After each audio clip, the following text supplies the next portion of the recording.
Yo, what's going on, everybody? It is your boy Fitzmonk TV here, aka GLauren33. I am back with another video on the channel for y'all today, and today we're going to be talking about the fallout of Dragon Ball Super Manga Chapter 65 and what's going to happen in Dragon Ball Super Manga Chapter 66. You guys know we do this every single month after the manga chapter comes out, so make sure you guys hit that like button and you guys are subscribed, because this is your home for all things Dragon Ball Super. And as we reach the end of the Moro arc and we get ready for the next arc in Dragon Ball Super, you guys want to be here for all the news and updates, so make sure you guys are subscribed. But we are reaching the end of the Moro arc, and chapter 65 in my opinion was a banger. Make sure to go check out the review and the reaction. Those videos are live on the channel. I'll leave them at the end screen for you guys who haven't checked them out yet. But I enjoyed chapter 65 a lot. The only problem I had with it, like many, was of course Goku giving Moro a sensu bean. I don't want to spend too much time on it because I want to talk about chapter 66, but Goku giving Moro a sensu bean is a bad decision, right? And I said don't judge this chapter and this arc just based off that decision, but I would be lying to you if I didn't say it left a sour taste in my mouth.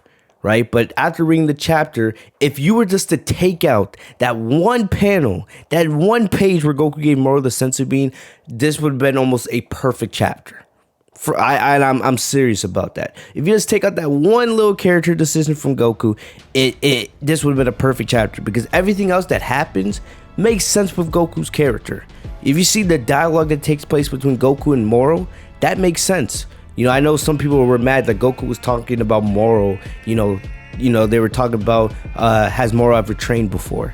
It makes sense with the character that we've gotten with Goku throughout DBS, right? If you guys remember in chapter 63, and I point to this panel a lot, that panel where Goku and Mirrors are inside the hyperbolic time chamber, and Mirrors is talking to Goku about, you know, his history with villains. Goku says that yes, most of his opponents tend to be bad guys, but he always wants to fight those people again. And because those opponents are stronger and stronger, right, they motivate Goku to get stronger and stronger, because he knows he has to get stronger to be able to go up against them. Goku doesn't see himself as some kind of hero, but at the end of the day, he knows he has to stop bad guys from hurting his friends and the Earth, and he always wants the chance to fight them again. This is very consistent throughout his character in Dragon Ball. Remember, Goku was the one on Planet Namek. He could have defeated Frieza at any time, but he chose not to. He let Frieza get to 100%, endangering his own life in the process, because Namek was on the verge of exploding at any second. Remember, Goku gave Piccolo a sensu bean at the end of Dragon Ball. He let Vegeta go. And I do have a video planned where we're going to talk about all those decisions for Goku, but I'm just giving you a couple of examples here. This is consistent with Goku's character. He knows Moro's a bad guy. When Moro came flying at Goku with the left hand, and, you know, he broke his left hand, you know, by trying to hit Goku in the chest, which was an awesome moment, by the way. You know, Goku legit said right after that, hey, you know, you're a coward. So Goku knew that Moro was a bad guy, and he knew that Moro was most likely going to try to kill him again, even after giving him the sensu bean. And the sensu bean is a bad move, and you can make an argument that one of Goku's worst qualities is having too much mercy on his opponents, even when he knows they're evil and they're bad to the core. But that's just the way Goku is. It's consistent with his character. So I don't really mind, you know, Goku having mercy on Moro, and then, you know, talking about how he would love to fight Moro again if he trained properly. Goku in that moment knew that Moro was a bad guy, but you know, he had to see for himself, would Moro have just a sliver of regret for all the bad deeds that he did. It's that simple at the end of the day. If you take out Goku giving Moro the sensu bean, I don't think anybody's complaining, because everything else that happens is pretty consistent with Goku's character. You know, yes, you can make an argument that one of Goku's bad qualities is, you know, having too much mercy, but it is what it is at the end of the day. That's the way Goku is, and we still love him for it, even though he acts like an idiot.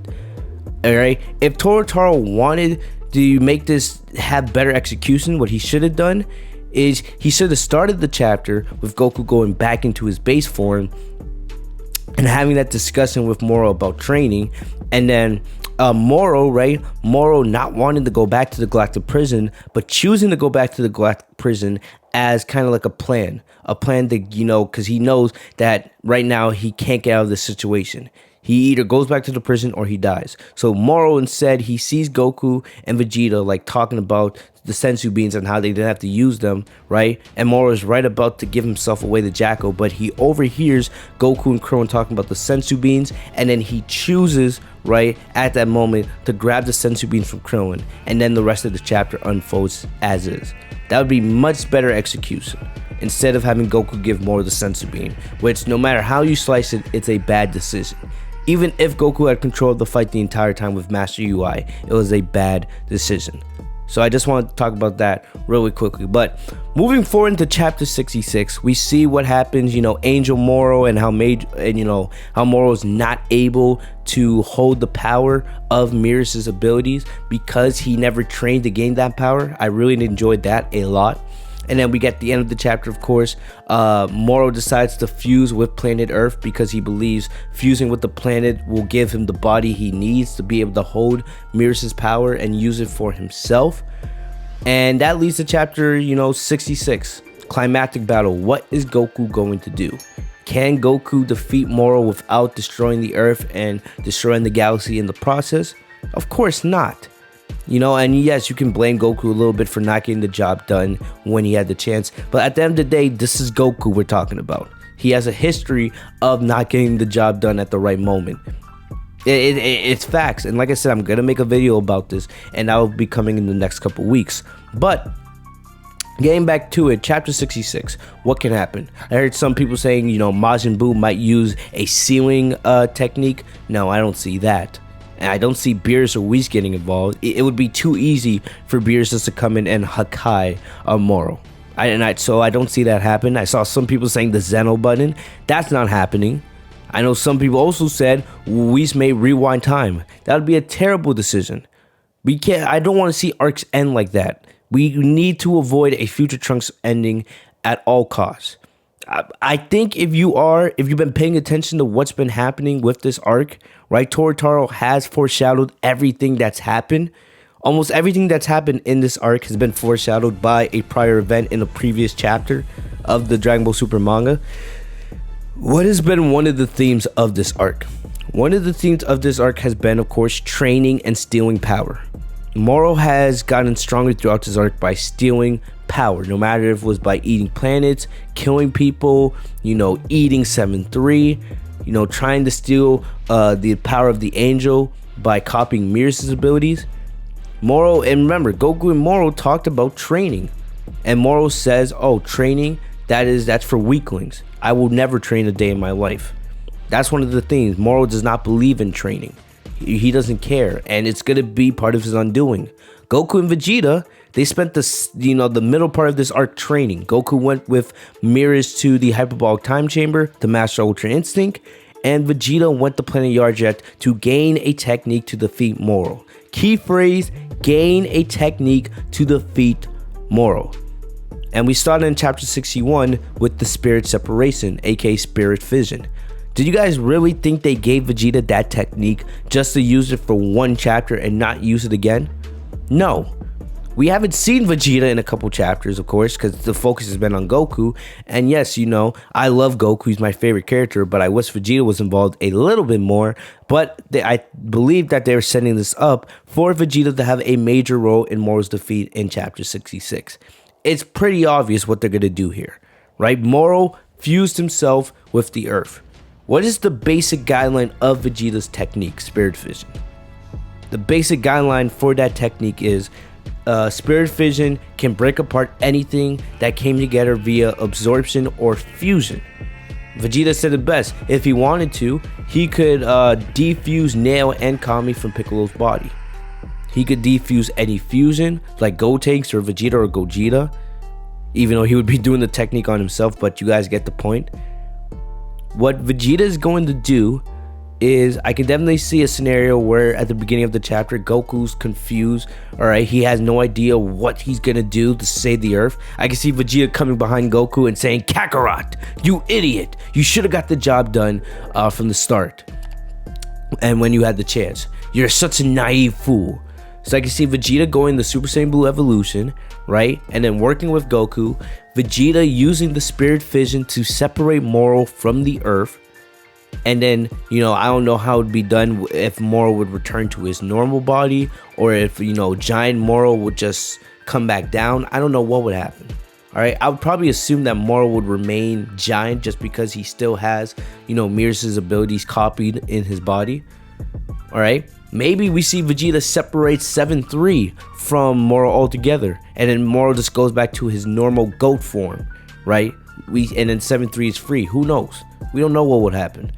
But either way, I think Vegeta's going to use Sprit Fission to separate Moro from the Earth, and then Goku, you know, using the power of Master UI that he gained from Meares, he's going to maybe either use a Kamehameha Wave or maybe a Dragon Fist. Maybe we finally see the Dragon Fist make its canon debut, right? Who knows? But probably most likely a Kamehameha Wave, and that would be what puts Moro down for good.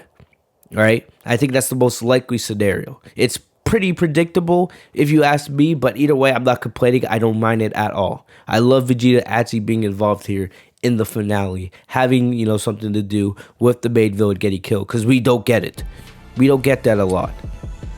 You know, it would be even cooler maybe if Vegeta, you know, separates Moro and kills them all together with like a final flash, but I don't think that's what's gonna happen. But either way, I expect the visuals for chapter 66 to be absolutely beautiful, because this is the climax.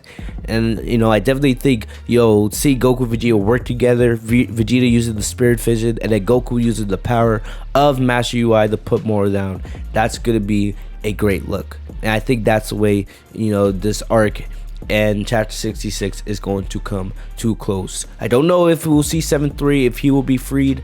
You know, I don't know how it's going to be done, but either way, I think that's how Goku and company are going to get the victory. Vegeta is going to work with Goku using Sprit Fission to separate Moro from the Earth, right? Keeping the Earth and the galaxy safe, and then Goku getting the ultimate kill, ending it with a Kamehameha Wave or something like that. That's how I think this Moro arc is going to end. Let me know in the comment section what you guys think, all right? Also, guys, if you guys haven't already, make sure to leave a like on the video. Make sure to subscribe if you guys are new to the channel, and let me know what you guys thought of chapter 65, and give me your own predictions for chapter 66. Also, if you guys want, you guys can start putting your predictions for what the next arc for Dragon Ball Super is going to be.